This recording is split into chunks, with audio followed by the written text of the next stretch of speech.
Assalamualaikum warahmatullahi wabarakatuh.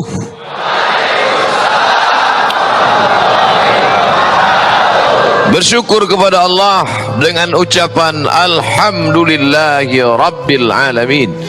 Berselawat kepada Rasulullah dengan ucapan Allahumma salli ala Sayyidina Muhammad wa ala ali Sayyidina Muhammad. Laisa minna, tidak termasuk golongan kami, kata Nabi sallallahu alaihi wasallam, man lam yarham saghirana, tidak sayang kepada anak kecil, tidak sayang kepada para pemuda, walam ya'rif syarafa kabirina, tidak menghormati yang tua yang layak untuk dimuliakan, maka bukan umat Muhammad sallallahu alaihi wasallam. Anak-anakku, para pemuda harapan umat dan bangsa, kita sayangi semua. Yang tua, pemimpin, alim ulama, tokoh masyarakat, semuanya kita muliakan. Insya Allah kita semua dimuliakan Allah subhanahu wa ta'ala dengan iman dan Islam. Amin ya rabbal alamin. Ayat yang dibaca, surah yang agung dan mulia, surat Al-Qadar. A'udzubillahi minasyaitonirrajim. Bismillahirrahmanirrahim. Inna anzalnahu fi lailatul qadar. Ada dua kata, lailatu malam, qadar malam, qadar. Ada tiga makna qadar. Yang pertama, hadza rajulun lahu qadar, ini orang punya kemuliaan. Qadar artinya mulia, disebut dia dengan lailatul qadar karena malam itu malam yang mulia. Makna yang kedua, qadar diartikan dengan makna sempit. Mengapa disebut dengan malam yang sempit? Qadara alaihi rizqahu, disempitkan rezekinya. Andailah malaikat itu dalam bentuk benda padat, batu kerikil, dalam bentuk semen, dalam bentuk atap, dalam bentuk bangunan, dalam bentuk fisik tubuh, pastilah malam itu sempit karena turunnya seluruh malaikat. Yang disebut Allah tanazzalul malaikatu waruh, turun para malaikat, ruh induk daripada malaikat yaitu Jibril alaihi salam. Tapi karena malaikat itu bukan dalam bentuk benda fisik padat, nur, cahaya, cahaya sebanyak apapun kita kumpulkan di ruangan ini, baik yang 100 watt, 1000 watt, tidak membuat tempat itu menjadi sempit. Akan tetapi pada waktu pagi, ciri malam Lailatul Qadar, yaitu matahari ka'annaha la syu'a'a laha, seakan-akan tak bercahaya. Mengapa matahari seperti tidak bercahaya? Karena ribuan, ratusan, miliaran malaikat dalam bentuk cahaya naik ke langit. Pada saat itu terkalahkan cahaya matahari. Cahaya matahari redup karena cahaya malaikat yang mengalahkan mereka. Kecepatan cahaya 300.000 km per detik.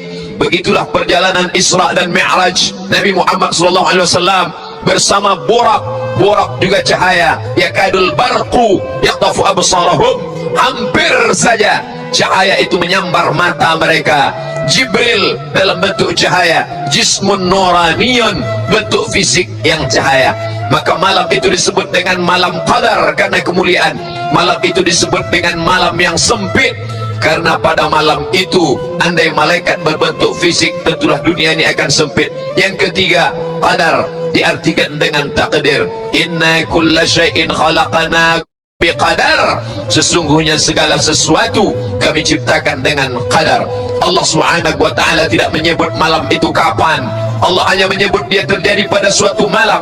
Definisi malam dari sejak tenggelam matahari, nampak syafaq ahmar memerona memerah sebelah barat, sampailah terbit fajar. Dalam ayat dikatakan tanazzalul malaikatu waruh, turun para malaikat dan induk dari para malaikat ruh Jibril alaihissalam. Salamun hiya hatta, selamat pada malam itu sampai batas limit waktunya, hatta matla'il fajr, sampai terbit fajar. Terbit fajar bukan terbit matahari.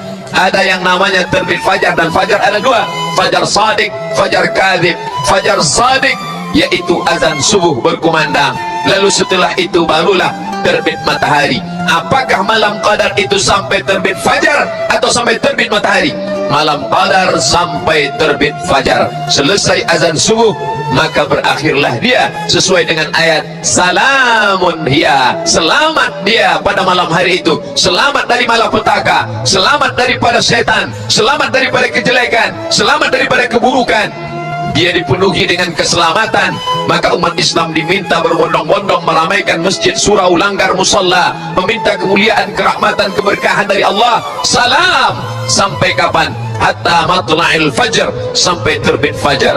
Begitulah umat Islam dianjurkan memuliakan. Maka ada di berbagai tempat tradisi menghidupkan malam, dari mulai salat maghrib berjamaah, dilanjutkan zikir dan doa, sampai salat isya berjamaah, dilanjutkan dengan salat tarawih, dilanjutkan dengan salat witir, dilanjutkan dengan tadarus, mempersedikit, meminimalisir tidur, lalu kemudian membaca Al-Quran, berzikir, bertasbih, bertahmid, bertakbir, lalu kemudian salat tahajud malam, ditambah dengan salat-salat sunat, salat sunat taubat, salat sunat wudu, salat sunat hajat, salat sunat tasbih, salat sunat tahajud. Tidak lagi ditutup dengan witir, karena sudah menutup witir tarawih dengan witir la witrani, tidak boleh 2 kali witir fi lailatin, dalam satu malam. Sampai pada puncaknya adalah salat subuh berjamaah. Man shalla subha fi jama'atin, siapa yang salat subuh berjamaah, fa ka'annama shalla al-laila kullah, dapat pahala seperti salat sepanjang malam. Rakaat al-fajri, 2 rakaat salat qabliyah subuh, khairum minad dunya wa ma fiha, lebih baik daripada dunia dan seisinya. Siapa yang tidak mendapatkan kemuliaan-kemuliaan Ramadan, faqad hurim. Siapa yang tidak mendapatkan kemuliaan Ramadan, faqad hurim, maka tidak mungkin mendapatkan kemuliaan di luar Ramadan. Sedangkan di dalam Ramadan saja dia tidak meramaikan masjid, apalagi di luar Ramadan. Sedangkan di dalam Ramadan saja dia tidak berinfak, berwakaf, bersedekah, apalagi di luar Ramadan. Maka menghidupkan malam Lailatul Qadar bukan hanya sekedar dengan ibadah-ibadah, tapi juga infak, zakat, wakaf, sedekah.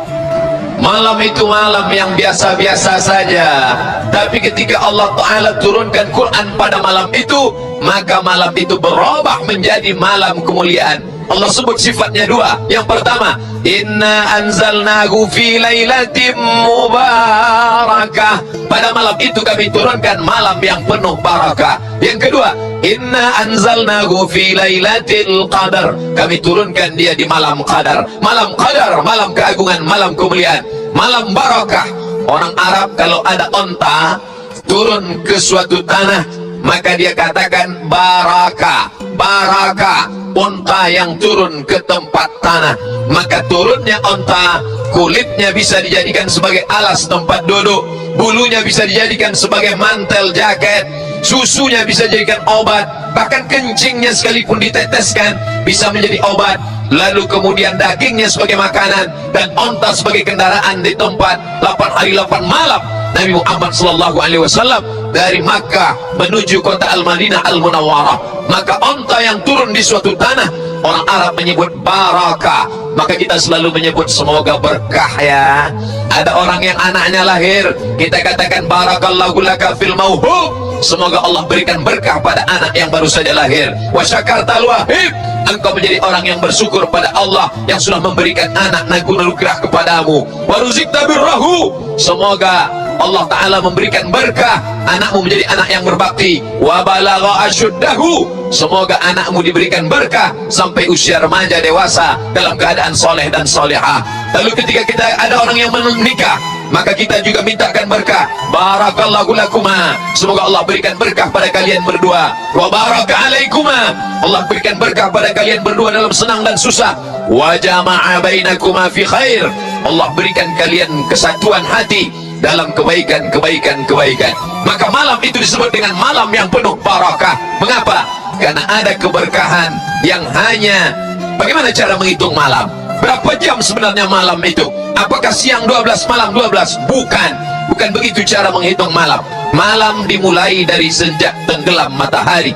Kebetulan di tempat kita Jabodetabek tenggelam matahari pukul 6 sore.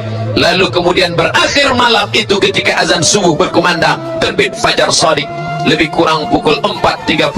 Maka dari jam 6 sore sampai pukul 4.30 azan subuh, itulah malam, lebih kurang 13 jam setengah.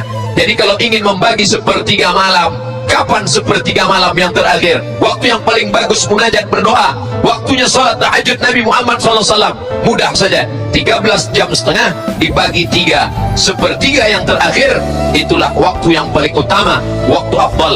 Cara membagi malam sesuai dengan daerah kita masing-masing. Maka pada malam itu malam yang penuh barakah. Nabi menceritakan ada 4 orang dari kalangan Bani Israel, umur mereka 80 tahun. Pada waktu siangnya mereka berjihad fisabilillah, pada waktu malamnya mereka qiyamul lail, tegak munajat kepada Allah. La ya'sunallah, tidak pernah berbuat dosa kepada Allah. Tarfat ainin, sekedip mata, tidak pernah berbuat dosa kepada Allah. Siangnya berjihad, malamnya qiyamul lail, malamnya qiyamul lail, siangnya berjihad. Mendengar cerita itu sahabat Nabi down, lemah, sedih. Mana mungkin kami bisa beribadah seperti itu ya Rasulullah? Kami mencari makan, mencari nafkah, menikah, membesarkan anak, mengurus keluarga, menanam korma, berdagang, berniaga.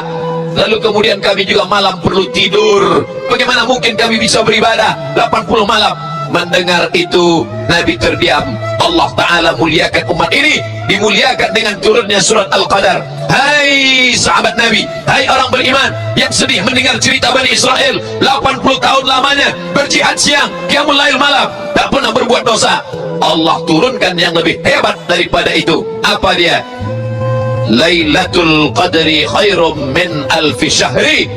Lailatul Qadar, malam Qadar, khairun, lebih baik, min alfi syahrin, daripada 1000 bulan. Ada orang mengkalikan, menghitung-hitung 1000 bulan sama dengan 80 sekian tahun. Tapi sebenarnya makna 1000 bulan adalah angka tertinggi dalam hitungan Arab adalah 1000. Makanya orang Arab menyebut sejuta alfu alfi, alfu alfi, 1000 sama dengan sejuta. Maka sesungguhnya yang diinginkan dari kata alfi syahrin bukan 80 sekian tahun, tapi angka tertinggi tanpa batasan. Kalau engkau sedih wahai sahabat karena ada orang Bani Israel 80 tahun beramal tidak pernah berdosa, maka aku berikan balasan alfu syahrin, 1000 bulan tanpa batasan, asalkan engkau beribadah munajat karena Allah Subhanahu wa ta'ala. Oleh sebab itu jangan bersedih wahai orang Islam, walaupun usiamu pendek tapi amalmu banyak. Jangan bersedih wahai orang Islam, walaupun engkau lelah tapi diberikan Allah balasan yang luar biasa.